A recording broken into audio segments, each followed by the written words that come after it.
Hello, everyone. Hello. Welcome. Hello. I can see a couple of people in the chat, which is brilliant. Welcome. If you're watching in the future, leave us a comment just to say where you're watching from. I'm actually, at the moment, I'm really intrigued to know what country everyone's in that watches us. Oh, there we go. And as we're talking about different countries, let's just discuss what's going on here. We do this stream every week, roughly every week, at 10 p.m. the UK time, which means I stay up late. I'm not normally up at 10 p.m. And I'm joined this week by Jamie, who's also in the UK. Hey, Jamie. We'll chat about Jamie in a minute. Jamie was last on here, we don't know when, a couple of years ago. But we're also joined by Mark. Mark's over in America. America's big enough that there's different time zones. It's late afternoon for you, Mark. That's right. And this week, back after a few months, 6 months maybe less than that. We've got down here, Ray, literally down here in Australia. What's the time there? Super early, I guess. Way too early. Especially for a Saturday morning. It is 7 a.m. Ooh. Oh, it's Saturday. Of course, it's Saturday for you. Weird. It is Saturday. Yeah. Please don't ask me for the lotto numbers. So when I reach your time, I'll be halfway to Norwich, where I'm taking part in the Fret Fest tomorrow, the new boutique guitar show, the first one in Norwich for ages. Oh, cool. I've seen the ads come up for that. It looks like it's going to be a lot of fun. Oh yeah, so it should be. It's arranged by Marcus from Blanchevale Guitars and Simon from 81 Guitar Works. Simon's been on here before. Check out his when we had him on for an hour and a half in the archive listed below in the comments. They, as guitar builders, have set up a show where they're really thinking about the people that are exhibiting and what's good for them. And that's been brilliant because a lot of the time we've had people on here before talk about when you go to guitar shows in the UK, it's often a bit like what we call a car boot sale, just people showing their wares and often not even guitars. It's just sort of products that maybe might relate to musicians, and the people organising the show are just looking for the money of the people who are exhibiting, paying to show to exhibit at Fret Fest was really cheap, and for punters it's free to come in. And they put together goodie bags for the first 50 people that include loads of really cool stuff, including some guitar pedals that boutique builders have donated. So it's amazing. So anyway, I like free pedals. Sorry, Jamie, what were you saying?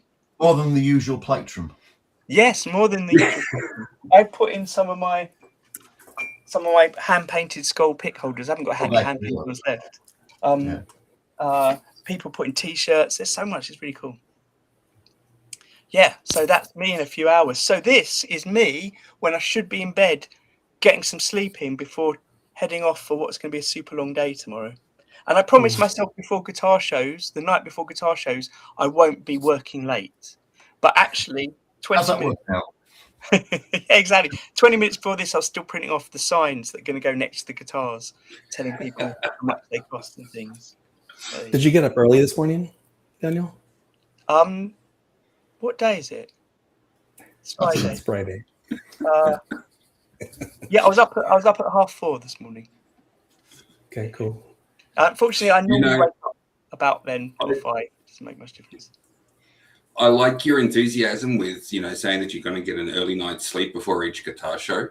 I do the same thing. I travel a lot for work, and which means I'm often up at like 4 o'clock, 5 o'clock in the morning to catch an early flight. And I always promise myself that I'm going to get to bed early, I'm going to have everything packed. And usually it's very common for me to still be wide awake at 3 o'clock, 4 o'clock in the morning and have a 5 a.m. flight to work all day. I find when I'm going to get up early, I stay awake all night so I don't oversleep. I keep thinking, no. Yes. I'm guilty of it. Set your alarm. Your alarm doesn't work. Yeah, exactly. Yeah, that's me. I'm such an early bird. I'm in the shop very early, like before the sun comes up. And I've transitioned now that I'm in my pajamas in the shop. Like I don't even get into like denim or anything. I'm just like pajamas and I'm in the shop building guitars. And I think that's my new thing. Like I'm comfortable. I'm just in like lounge sleepwear. But I noticed, Daniel, are you wearing pajamas right now? So this is a Mr. Glynn's t-shirt. It's not pajamas. Pajama bottoms. Yeah. But I was about to say, but yeah, I'm in my pajama bottoms. I was Right going to on. wear my full pajama kit, which is really t-shirts anyway. But I thought I Right. better rep some guitar companies here. But yeah, I'm in my pajamas. I had my slippers on, but I thought I won't walk through the garden in slippers because there's a lot of snails around at the moment, and it just didn't feel right. That wet crunch. Exactly. Can't avoid that in my garden. Well, I've not got I anything have waist to downwards. ask. Don't ask me to stand up. Oh, well, do we want you to? I'm not sure. I don't know. What kind of show is this? I have to ask Daniel, do you find Glynn's t-shirts like super comfy? Yes, maybe. So I've noticed in my wardrobe of clothes, this is partly because of clothes not fitting anymore, because I must have shrunk them in the wash. There's no other reason That does they happen. don't fit anymore. I But do the same thing. I've noticed I wear this and the Saul Good guitars, Corey's top, all the time. I just sort of interchange between those, really. But yeah, they are good. I didn't realise you were wearing one as well, but I recognise the hat now. Yeah, I got one on as well. I So- haven't got one. So I just off air, I was saying I'm not sure how to start today, because if you're new here, we often don't have topics. We just talk about things that we've been watching, reading, building, making, tools we bought, things that are tangentially guitar related. And I was suggesting I might ask people what they're working on. And Jamie, you were just saying that you're actually working in your head on stuff. Yeah, because I haven't actually got a chance to go ahead with anything yet. How I tend to build is I think it through a lot, and I'll plan it, and I run. I mean, you look at me, everybody thinks he's a runner, but I run and I think things through, and I plan it before I actually then start. And then I will build something in Affinity, which is basically a free version of the Adobe Suite. And then I'll actually start making templates and cutting wood. But I'm a bit behind because I've had so many things go wrong recently. Financially, I've just not been able to start yet, but I've got a couple of cool things lined up. I've got about 4 things I want to do. Although I couldn't sleep last night and I came up with an amazing idea. I want to do that one as well, but I'm going to keep that secret. Oh, is it secret? But is this part of your idea for the Jurg's Cup, or is it something? No, it's something else. This is just something completely random that I thought, oh, that might be cool. Oh, So, interesting. on my list of things to do that will probably never happen. I am a big proponent, not necessarily for running, although I took up running earlier in the year, but walking as a way of thinking ideas through. I think it's brilliant. Yeah. It's a great way of flossing your brain, isn't it? It's a great way to decompress whilst hurting your knees. I hear that Einstein used to go for a walk every morning. Darwin used to walk around his garden. Yeah. I'm putting us in that company. Do you know what? I was thinking that as you were saying that. I thought, yeah, I can relate to those guys. Yeah. There's Sir Stephen John. Hawking for a trundle? Yeah, I bet it did. Jamie, I remember last time you were on, I've linked it in the video description. We talked about your process and the way you used the equivalent of Photoshop to lay things out. I think at the time we were looking at your fabric top guitars. Yeah, I've done a few of those. Yeah. Everything on that. I thought that was brilliant. Everyone works differently, but I can really relate to putting together imagery before you progress to something. Although a lot of the way I work is I have that and then I just bosh it all together and it all changes as it goes along. Yeah, that's how I know it works. Well, I would imagine most people haven't seen it, but what I tend to do is photograph the wood I've got, and I'll usually stick a little ruler to it to the side, and then I'll put it into the program to size, and then I'll color correct it visually. Then I'll know I can move things around. I'll know where the knots are or where there aren't knots, where the grain pattern is, and also how much I've got to work with. And similarly with say I use fabric tops, I've used like fabric accents. I can then lay that out and think, yeah, that'll work there, that'll work that angle, or that kind of thing. I lay it all out visually and I know it works.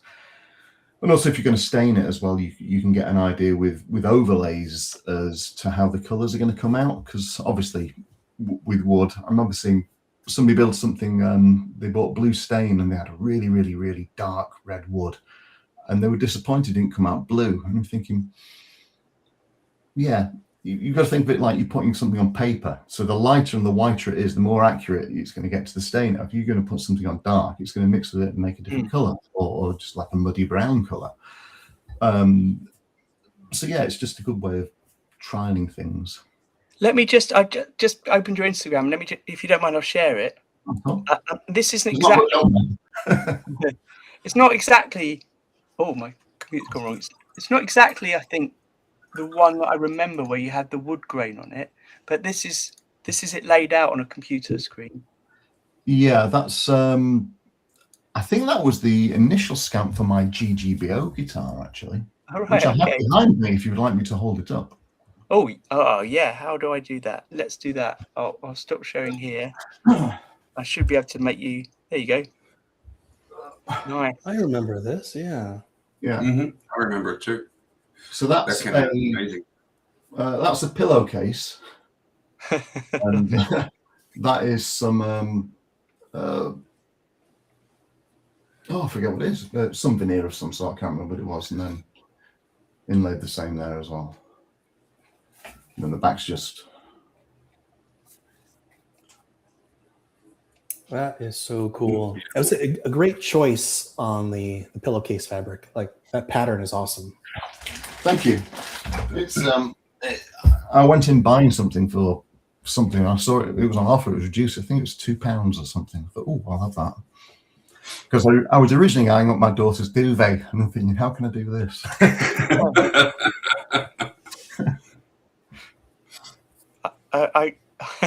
I like the idea though. Hey, I'll buy you a new duvet. Do you need you really need one? Like, oh, that's lovely. And it's so, just it's my wife. You need that tea towel.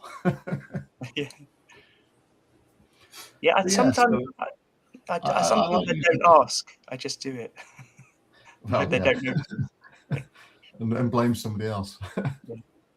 So I like using it. I like using different materials or cheaper materials and trying to make something, because I'm still learning. I've only built 5 instruments, so I kind of think if I can't quite kind of justify spending a fortune on good bits of wood, but I think if I can make something that's decent, but I can learn, I can make a mistake on, but I can make it look good and make it playable. I've not built anything that's not playable yet, that doesn't play really. In fact, I don't play any of my good guitars. I only play the ones I've made.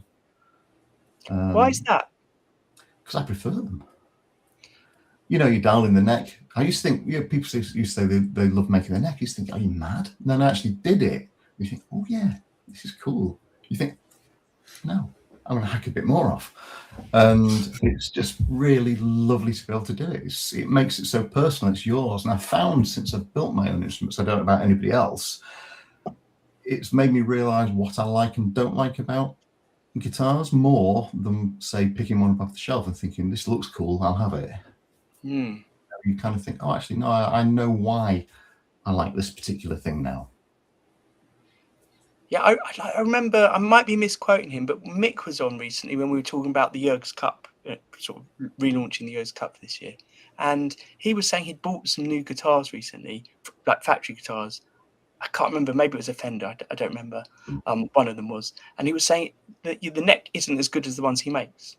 But he's not going to go in and recrown and set it all up, because he said that's sort of the charm of that instrument, is the way it feels. But I do find that interesting how we speak to a lot of people and they just play their own guitars, and it is because they're often just much better. Yeah, I've no desire to buy a guitar again.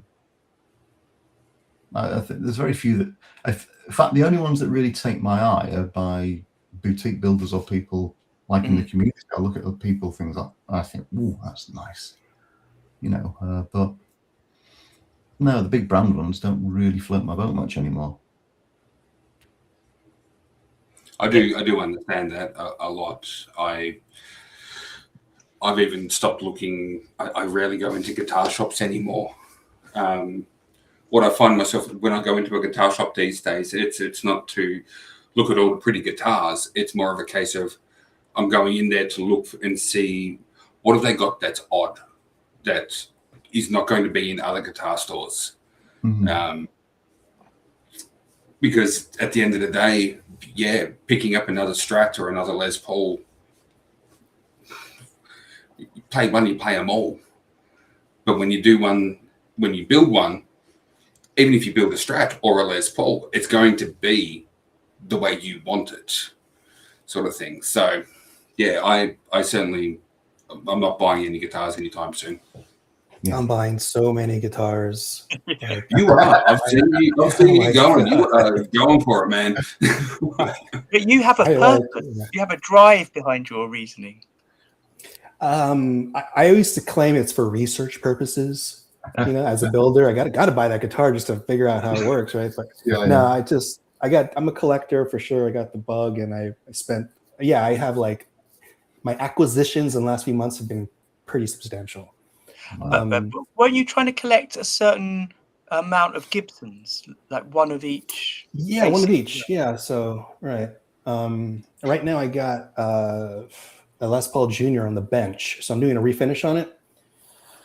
So it was TV yellow, but TV yellow is never correct. Like it's not historically accurate, and so I'm trying to do like a historically accurate TV yellow. So I have to strip the whole thing, and it's going to take me months and months and months, but I'm in that process right now. Do you remember why it's called TV yellow? There's a lot of myths as to why it's called TV yellow, and most of them have been debunked, but they're probably all partially true. My favorite one is by one of the best refinishers here in the States, who's worked on like thousands of these vintage models. And the way he states is that Fender and Gibson were always in competition, right? So Fender came out with the Broadcaster for broadcast TV. Then they came out with, for broadcast radio, excuse me. Then they came with the Telecaster for television, right? And so Gibson wanted to kind of copy them. So they came up with their TV model. And it was never called yellow. It was actually a wheat color when it came out.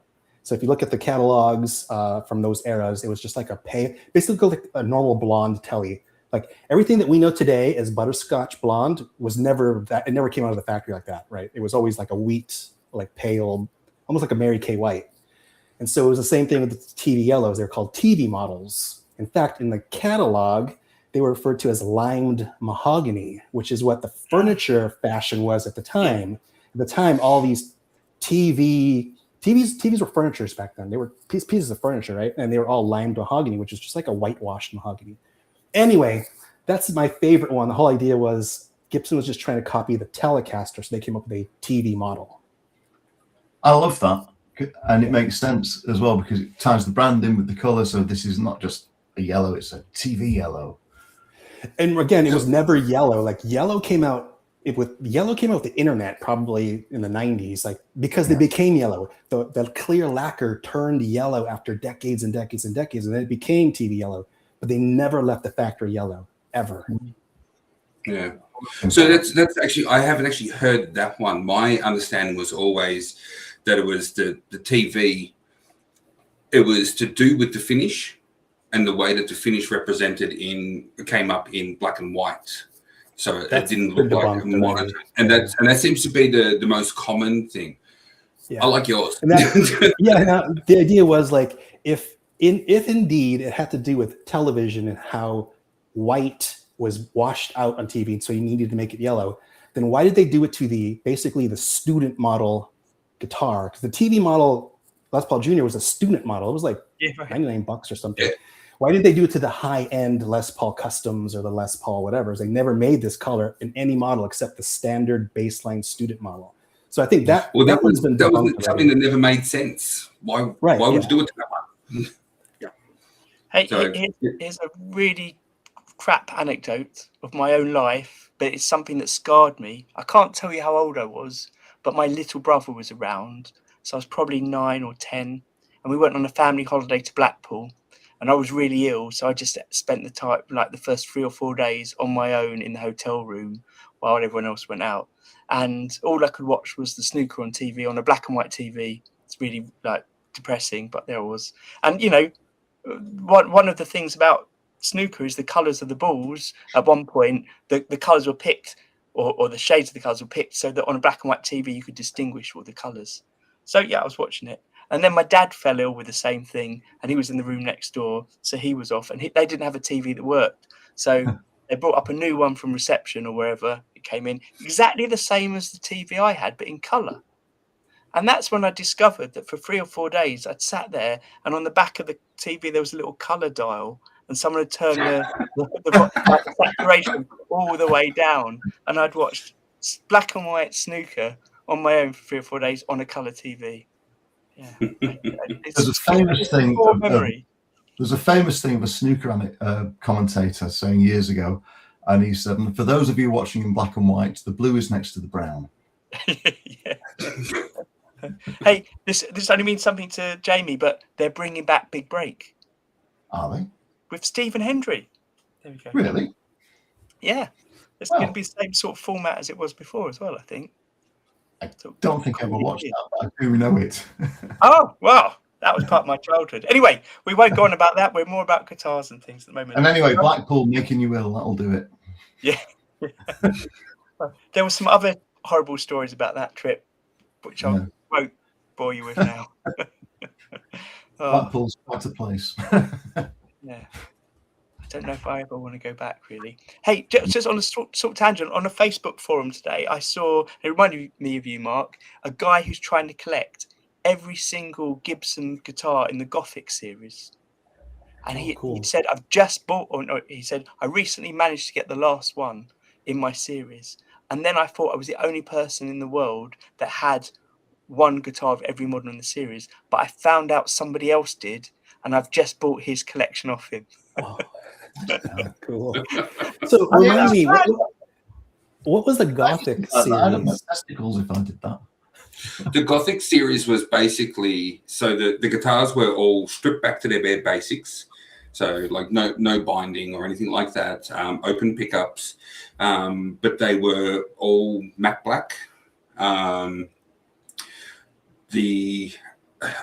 predominantly remember the Epiphone Gothic series, so I can't remember what was done predominantly to the Gibsons. I know with the SG Epiphone, there was like a big X cut out in the left-hand bout of the body. Different fret inlays.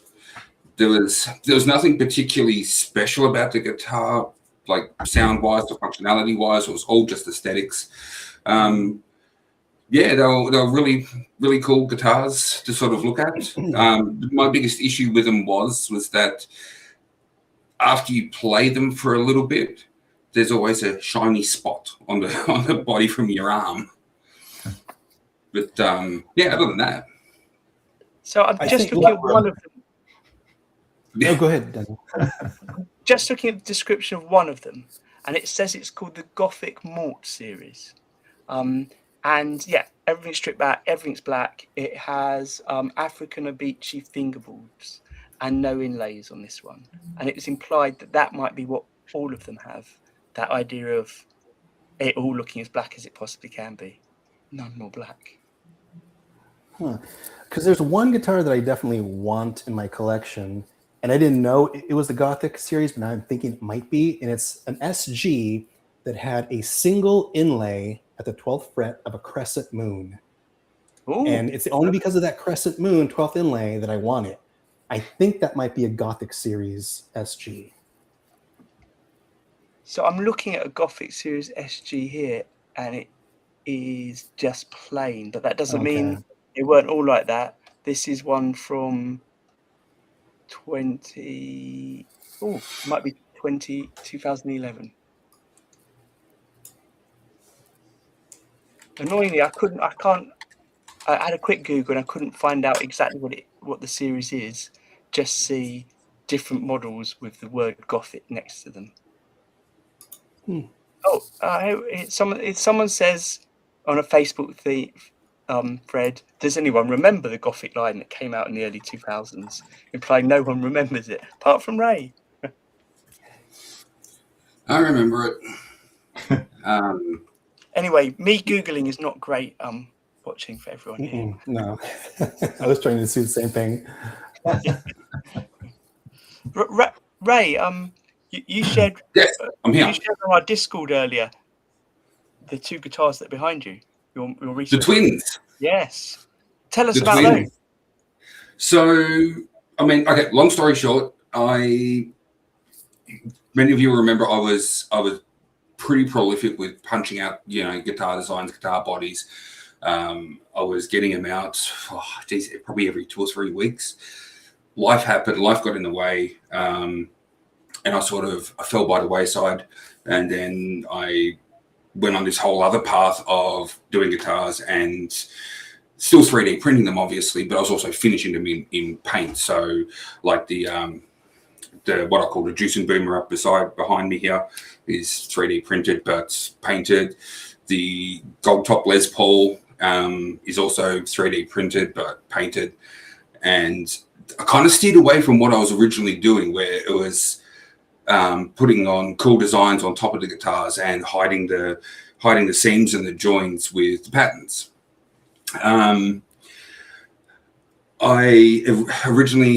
did a Jackson Warrior body that a lot of people loved, and I kept getting asked for it. Can we get it in a hardtail? Can we get it as a single pickup? Can we get it as a 7-string? Can we get it as a bass? And I finally just sort of went, you know what? I need to get back into doing all of my design work, getting what I was doing originally. So I went back to the Warrior body shape. And one of the things I've always struggled with doing is what design am I going to throw down on the top? So one that had been kicking around in my head for a while was kintsugi, which was the Japanese art of repairing like pottery and porcelain and things using gold. And it's sort of like, well, that's kind of perfect, because that's exactly what I'm doing. I'm breaking up the guitar into parts, and then so it can be made, and then it's all joined back together. So yeah, it's hard to see. It's on the actual white one there, but basically, hey. Are you able to hold it up to the screen, or is it precariously balanced? Yeah. And just in case people don't know, Ray, whenever he's been on before, one of the main things to talk about is his 3D printing of the bodies. I didn't see the gold earlier. Nice. Can we get it?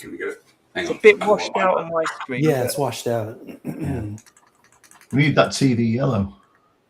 Oh yeah, there it is. There we go. That's actually very better lighting as well.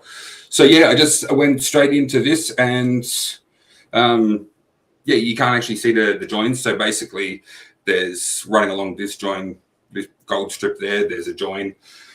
So have you randomized the joins on them so they're not like square or jigsaw-y? They're actually randomized lines where you're joining. Exactly. Yeah. So that one I finished the setup on this guy probably about 6 hours ago before I went to bed. Wait, quick question on the joinery. So it's no longer interlocking puzzle pieces? It is still interlocking. Okay. Basically, I took a leaf out of Gibson's book, and the guitars have a veneer on them. So let's see if I can find one that you can see. And the veneer is those white pieces are separate prints, and the gold. Yep. The gold is a print, or is that something like a resin that you've laid in? No, the gold is a print as well. So basically, the tops go onto the printer as multicolor, multi-parts. So if we take a guitar, normal electric guitar is 45 millimeters thick. I will do my design, and then I will take anywhere between 3 to 5 millimeters off of the top of the body. I slice that off as a separate model, and I'll do the jigsaw puzzle is done on the main body, and then I lay the design over the top of the veneer. And the one thing I make sure I never ever do is I never want my veneers joining up over where the actual guitar parts, the body parts, join up. If I can have a solid part of the veneer going over the top of one of those joints, then as far as I'm concerned, like in my head, it just says, I've just made the body even stronger. Yeah. You veneer the back as well? Sometimes I do, yeah. Yeah. Yeah. I don't do it a lot, but yeah, the biggest thing I've got to be concerned about is when I do a veneer on the back, is it actually adds a lot of weight, even though the guitar is the same thickness. Right. Okay. There's a lot more solid layers going into it, so it actually adds about 300 grams to the body weight. Jamie, considering you, I know what you do on the computers is more Photoshop and Illustrator, but have you ever done any CAD and stuff? No, not really. It's something I've thought about, but I will. No, I tend to do it as flat illustration because that's kind of my day job. So, and I've got nothing to CAD it to. You know, I haven't got any 3D prints or anything, so it would be a moot point. It's something that fascinates me, though. But at the minute, I think because I'm still learning, I'm quite like hacking away at bits of wood. Well, it's just another thing to spend more money on as well. Well, yeah. I've got a very big wish list. I think it was just safer. Yeah. So yeah, I think I'm still exploring the whole process of building what I enjoy doing, and everything I do, I try every build I've done, I try to do something I've not done before, and then improve on what I've done previously. So, like the shape of the GGO, my mouth fell off then. GGO guitar, it fell off again. The guitar held up before. It's a shape that keeps evolving, so I've transferred that to. I'm for one of the year's cups. I built a guitar out of Venetian blinds, and then it's the bass I've just done. Yeah. So, and again, it's exploring the same theme of that similar body shape, and I kind of like height and texture and overlaying different things. And this one I wanted to try sunburst, which I've never done before, which I absolutely loved, and then I did a snowman, and I pimped my boss katana. I was quite pleased with the katana. I had a bit of fabric left over, and I thought katanas are boring. I want to make it mine. I think they're awesome. So cool. Awesome apps. But then I added a bit more. There's another picture that somewhere, Daniel, that's a bit more evolved. That's it. Yeah. So I had a bit of amp cloth when I upgraded a Vox AC30, and the actual V shape of bamboo skewers, that you cook with. Yeah. How hard is it to do something like that on an existing amp? Like, did it take the whole thing apart? No, it's well, with the katana, it's basically just the brain with the front. So you basically just take the amp part off, and it's literally as complicated as those pictures. It's dead easy. And are you building a custom frame, or are you reusing the original frame? No, I basically I've kept everything as is. So I had some. We did a bit of upholstery, and I kept a piece of the fabric over that I bought to do a fabric top with. That I'm going to use on a build at some point. So I've basically gone over the top of everything, so it's non-destructive, so I can just literally take it off, and the amp is as the amp is. Sweet. So yeah, and on that one there, you see, I like using fabrics, but I actually like using them as accents, and I like different bits of heights and layers. So you get bits of. So yeah, I saw this earlier. So explain to me how this is built. Like, how do you do the accent? Like, how do you do that? Well, how I've been doing these. The base is it's a solid body. The center part is a piece of mahogany, and then for the two accents, what I did was I actually just did the binding. I used binding as the epoxy dam. So I put the fabric in, put the binding around it into little channels. I carved a little channel around the edges of the binding, put the fabric in, put the binding around it, then poured epoxy into that to use that as an epoxy dam, basically. So I don't like wasting things. So I found that if you actually bind a guitar and then use that as a well for things like epoxy, it works great. And solvent cement, plumbing solvent cement actually works really well with binding as a really, really fast, it's very messy, but as a very fast, quick weld. You can actually get something very, very quickly done. So on Methyl quick ethyl note, ketone is the key ingredient there. Sorry, say that again, Ray. The key ingredient there. So I actually use solvent cement and the solvent primer a lot in 3D printing and joining plastics. You have a chemical in there called MEK, methyl ethyl ketone, and it loves to give you cancer and it loves to join ABS, which is what binding is made from. I hate hearing the fact that all the products I use give you cancer.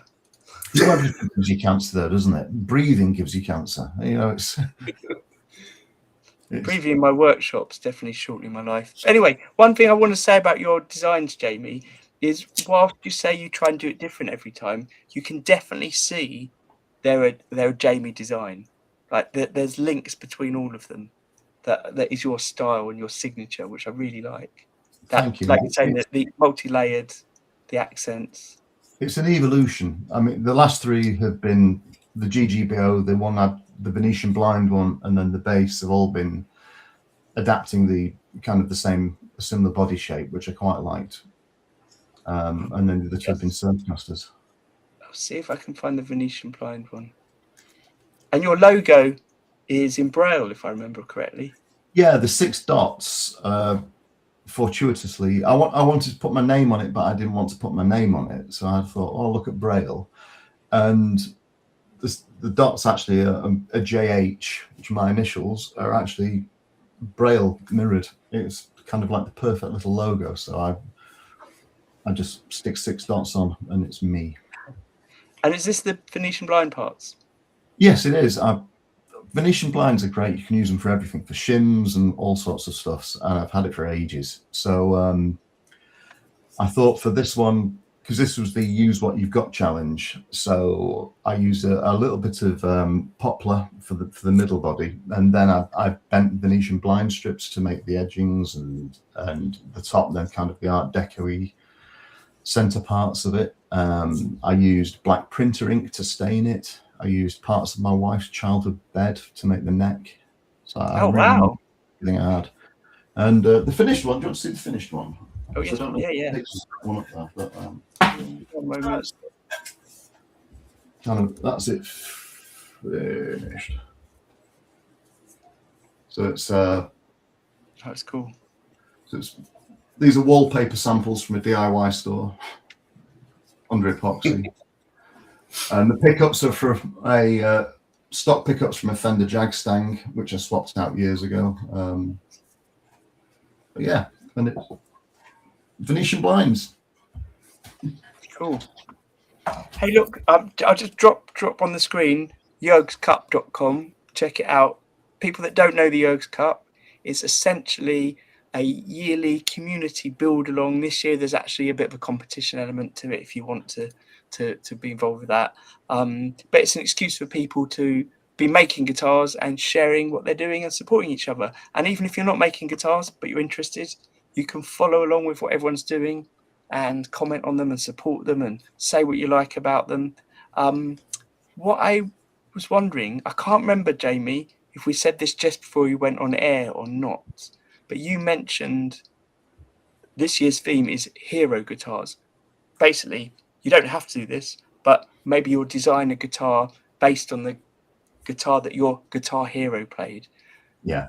Did you mention what yours was, or were you keeping that secret? I didn't. Now, my Yergs, the previous Yergs Cup was a hollow body guitar, and I was going to use my heroes as a basis for that one. And then by lucky coincidence, which I had planned out and I couldn't start, it's now hero build. My hero is a guy called Geordie Walker, who played guitar for a band called Killing Joke. He passed away about a year ago, but he kind of was extremely revolutionary. Like Jimmy Page was a huge fan of him, and he kind of changed the soundscape. Metallica have covered him, Foo Fighters have covered them. He's extremely unique, and he played a beautiful 1950s ES295.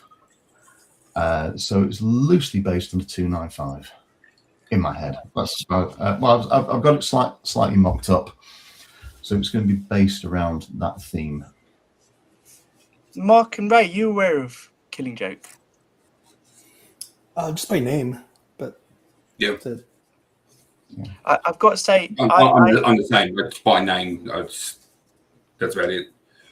I have an aversion to Killing Joke because of an accident that happened as a teenager where I'd heard Killing Joke were great, and in my local records shop there was a Killing Joke EP called Killing Joke in Dub, and it turned out to be dub remixes of Killing Joke songs, and they didn't have any vocals. They were just this weird, often quite ambient, absolute mess. And I listened to it and it was not my thing at all.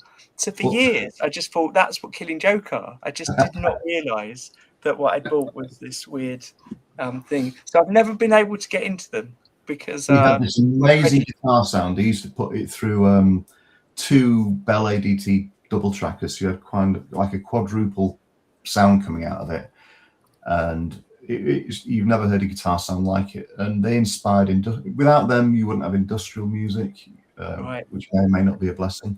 Definitely not dub music then. But the dub, interestingly though, the dub was actually done by their bass player, a guy called Youth, who's one of the world's top record producers. He produced things like the Burbs, Urban Hymns, and basically he's huge. But all the dub remixes were actually done by Youth. I roaded for once, which was quite amazing. Yeah.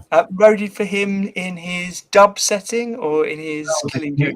Drummer had a project called Transmission, and I know the guy who used to do all the artwork for all the Killing Joke album covers, and me and my mate kind of basically got a gig roadieing for Transmission down at some place in Camden, I think it was, and all I remember doing was drinking the rider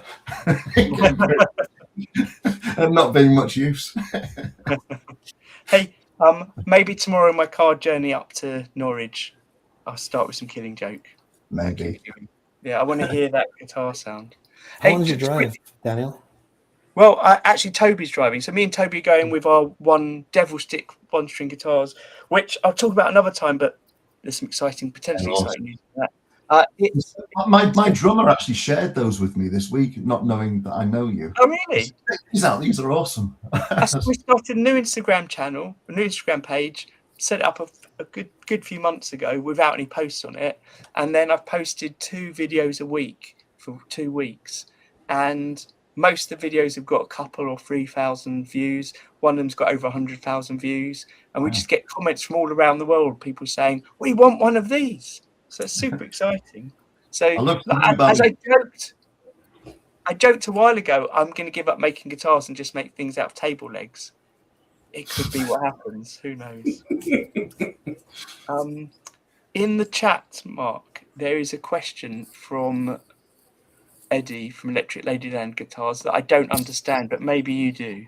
How easy is it to do an embossed finish that might show Lego Star Wars characters to support Reckless Ben? Does that mean anything to you, Mark? Who's Reckless Ben? Exactly. Do we want to know him? And have you embossed things before? I don't think so.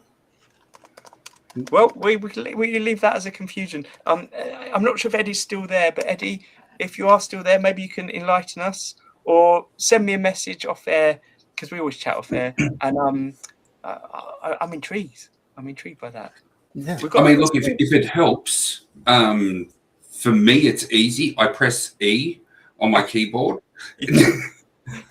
and I can emboss or deboss. But as for that one, not sure. I'm intrigued though. Star Wars Lego, always exciting.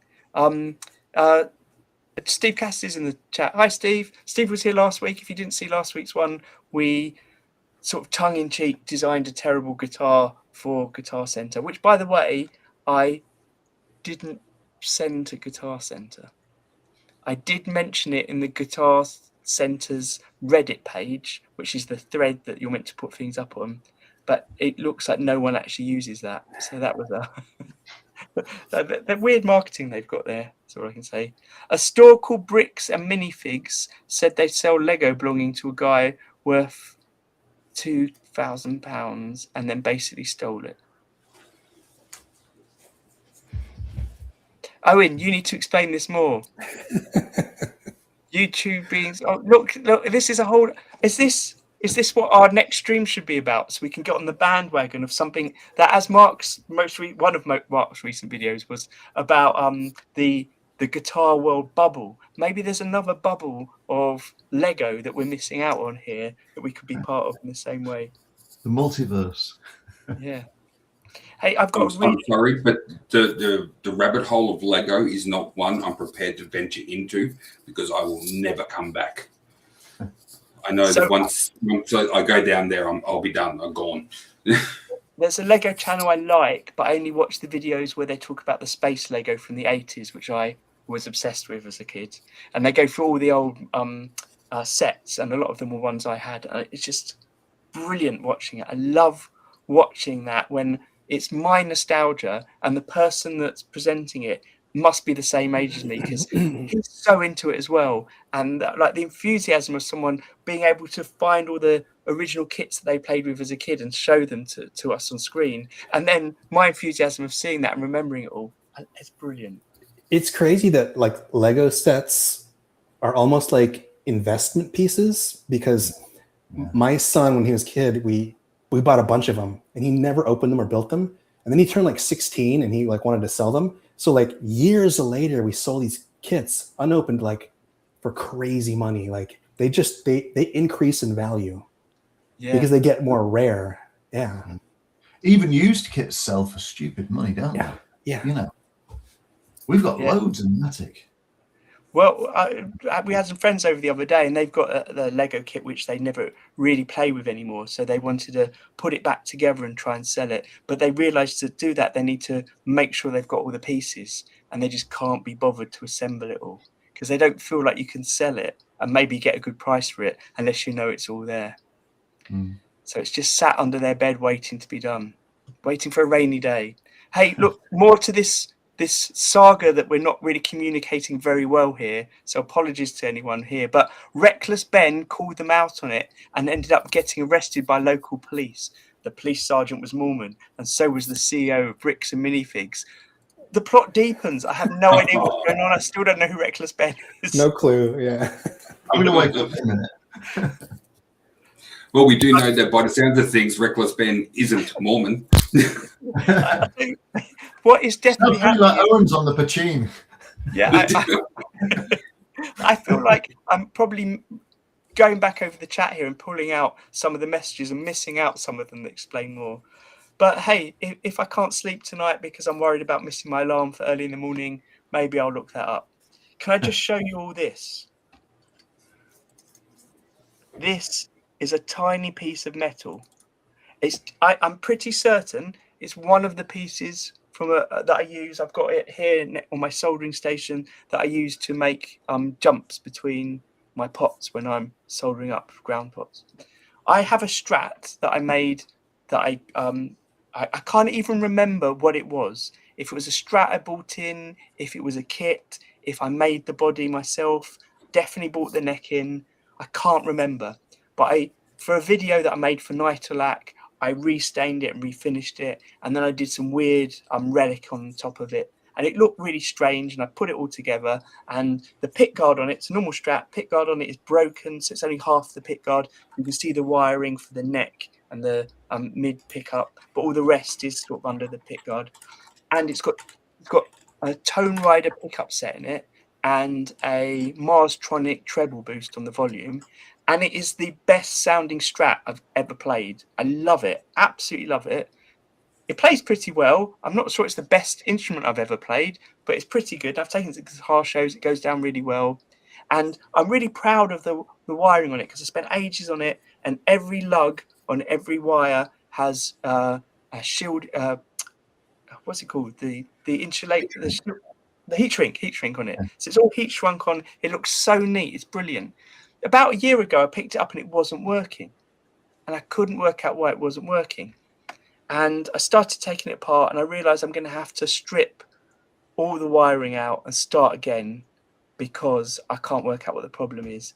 And I just couldn't face doing it. So it is sat in the cupboard for a year.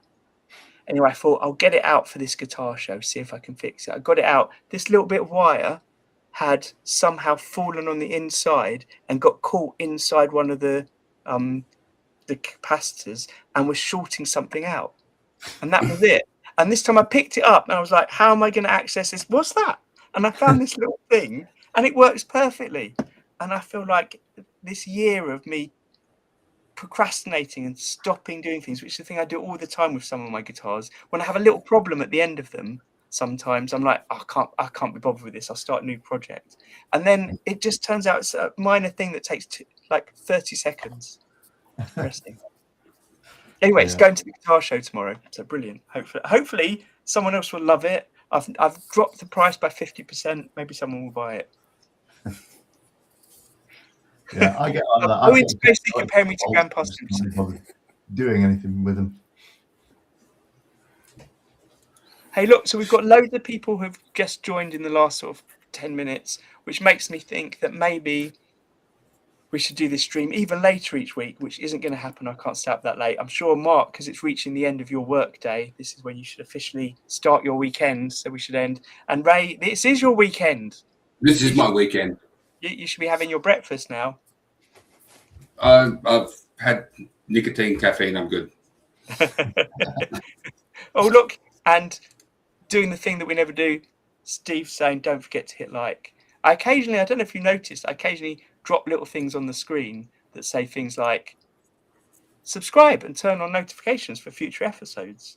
And don't forget to hit the thumbs up or check out Jörg's Cup. And sometimes I put other things in. But what I've noticed is none of that really matters to me. What I'm just keen on is some people leaving some comments just to say, like I said earlier, this week it'll be great to know where you are based. I'd love to know where people are watching this from. I can look it up on Google or YouTube Analytics, but it's not the same as hearing from people. And sometimes you get that weird thing where two people leave a comment and they turn out to be living in the same town. And then they get married. Yeah. And then on that note, Daniel, on just a quick story on analytics. Do you remember a couple of weeks ago we did the Angine de Poitrine video with right? So I put up like a free PDF of like the microtonal fretboard, right?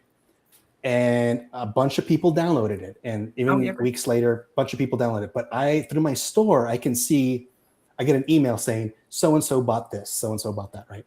And so out of like hundreds and hundreds of downloads of people getting this, 90% of them were women. Ah, that is bonkers. To me, it's bonkers because, like, first of all, how did they get this information? What are they doing with this PDF? Like, how many builders out there that are actually ladies? Like, it was just like mind blowing. Yeah, I've talked before about the the unfortunate situation that this community is almost entirely men and entirely middle-aged men, really. Not entirely, 90%. So it's great to hear there's a mix. I wonder what their age range is as well, because I feel like it's a thing that maybe has blown the boomers' minds but inspired younger people. But I might be wrong. Yeah. I was thinking about this week, how there's very few female builders. I was trying to think of how many I can think of. And obviously Gabby springs to mind, and her name's gone out of my head. I think she's based in New York. She does really awesome guitars as well. Cindy. Yes, Cindy, yeah. Is she the one that builds the guitars out of the wood from the buildings from New York? The bones of old New York. Awesome. Yeah. Absolutely awesome. Love watching her clips. Yeah. Amazing work. But yeah, very few. I don't know if you remember when I did Luthier's lunch break, which was me trying to bring together lots of Luthiers into like a community. There was a weekly kind of video that went out. I tried my best to get a few more women in. Then we had Goddess Guitars, who was in Great Guitar Build Off.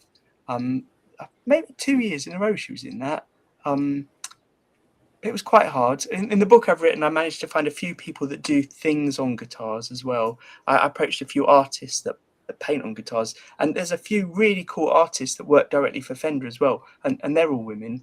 But it's quite hard trying to find that diversity. Yeah, diversity is a thing that I want to talk about another time. I've got another anecdote about that. I just noticed they were asking where everyone was. Barry, I didn't realize you were so local to me. I have to do something about that. What I meant was there, not get you out, but meet up. And of course, Daisy Tempest. In the acoustic world, there's a few more as well. Do you know Rosie from Heartstone Guitars? They're beautiful guitars. Beautiful. So I have slightly lost track of dates, but Alan, who's in the chat, Alan's very kindly been approaching people who are taking part in the Yo's Cup and asking them if they want to come on the live stream. So if you're someone that's watching that's taking part in the Yo's Cup and you think you want to come on, let me know, let Alan know. Essentially, over the next few weeks, few months, occasionally on the live stream, we're going to have someone on who is either someone who's built guitars before and is taking part in the Yo's Cup, or it seems like quite often someone that is on their first build, inspired to do their first build, and they're going to come on, no pressure to go into loads of like deep interview. We're just going to find out a bit about what they're doing, maybe share some images and just have a chat about guitar building like we have today. So if you're watching, let me know, let Alan know. Alan's in the chat. Alan is on Facebook, in the Facebook groups for the Yo's Cup Guitar Builders Collective, also on Instagram. Oh yes, and he's pointed out we've got Nils from Ness's Guitars next week. I haven't directly spoken with Nils before, but we've had lots of messages, like often do with people in the community. I did a collaboration with someone called Ali from Ari Guitars, Ari Guitars, and we did a fundraiser for that, and he donated some money, which was really kind of him. Love his stuff. So it'd be great to have him on. That's next week, 10 p.m. UK time. Whatever the time is where everyone else is. Hopefully Alan will be able to join us next week. In the chat. But anyway, thank you everyone. Thanks Jamie. Hopefully we'll have you back again soon. Thanks Ray. Thanks Mark. Thanks everyone else. Until next time, happy strumming.